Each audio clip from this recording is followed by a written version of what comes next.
ছেলেদের বিয়ে হয়ে গেলে ছেলে আর নিজের থাকে না, বউয়ের হয়ে যায়। কিন্তু মেয়ের বিয়ে হয়ে গেলেও মেয়ে কোনো দিন পর হয় না।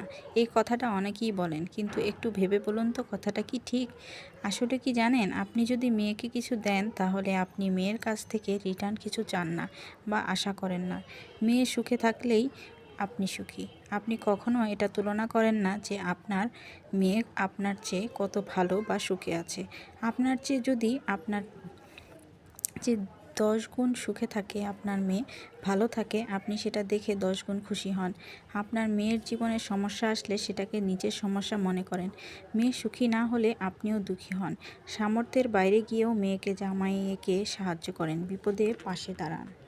অন্যদিকে ছেলের পিছনে যত খরচ করেন আর ভাবেন যে একটা সময় ছেলে এই বিনিময়ে কিছু দেবে। অনেক সময় দাবিও করেন, মনেও করিয়ে দেন যে তোর পিছে এত খরচ করেছি। ছেলের বিয়ে দিয়ে ছেলেকে পর ভাবতে শুরু করেন। ছেলে বিয়ে করলে বাবা মায়েদের ছেলের প্রতি একটা এমন মানসিকতা হয় যে মনে মনে ভেবেই নেয় যে বিয়ে করেছিস, তোর সমস্যা তোকেই এর সমাধান করতে হবে।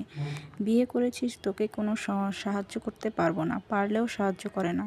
অন্যদিকে মেয়েকে সাহায্য করার জন্য রেডি থাকে, সামর্থ্যের বাইরে গিয়েও করে। ছেলে বউ কতটা সুখে আছে এটা নিজেদের সঙ্গে তুলনা করে। ছেলের বিবাহিত জীবনে সুখ কতজন সহ্য করতে পারে। ছেলের বিপদে ছেলেকে একা করেন, কিন্তু ছেলের বেশি সুখ হলে আবার তার ভাগ চান। আসলে মেয়ের কাছ থেকে কিছু আশা করেন না, কোনো দায়িত্ব আরোপ করেন না। তাই মেয়ে যদি 5%ও কিছু দেয়, আপনি ভাবেন মেয়ে আমাদের কথা অনেক ভাবে। আর এদিকে ছেলের উপর 100% দায়িত্ব, অনেক কিছু আশা করেন। এখন ছেলে সেটা দিতে না পারলে অথবা 70 থেকে 80% দায়িত্ব পালন করতে পারলেও যেটুকু পারছে না সেটুকু ভেবেই ভাবেন যে ছেলে অনেক খারাপ। মেয়ের পড়াশোনার পর বিয়েতে 10 লক্ষ টাকা দিতে হলেও কি মেয়েকে পরে বলে তোর জন্য এত খরচ করেছি। ছেলেকে পড়াশোনার পর ব্যবসা করতে 2 লাখ টাকা দিলেও মনে করিয়ে দেয় যে ব্যবসা করতে এত দিয়েছি। চাকরি পেলেও বলে এত খরচা করে পড়াশোনা করিয়েছি। তো মেয়ের বিয়েতে যত খরচ করে শখ আহ্লাদ করে, ছেলের বিয়েতে কি অতটা খরচ শখ আহ্লাদ করে? আচ্ছা বলেন তো, মেয়ের জামাইকে যতটা সম্মান গুরুত্ব ভালোবাসা দেয়, ছেলে বউকেও কি এতটা সম্মান গুরুত্ব ভালোবাসা দেয়? আবার মেয়ের বাচ্চাদের যতটা ভালোবাসে ছেলের বাচ্চাদেরই কি অতটা ভালোবাসে?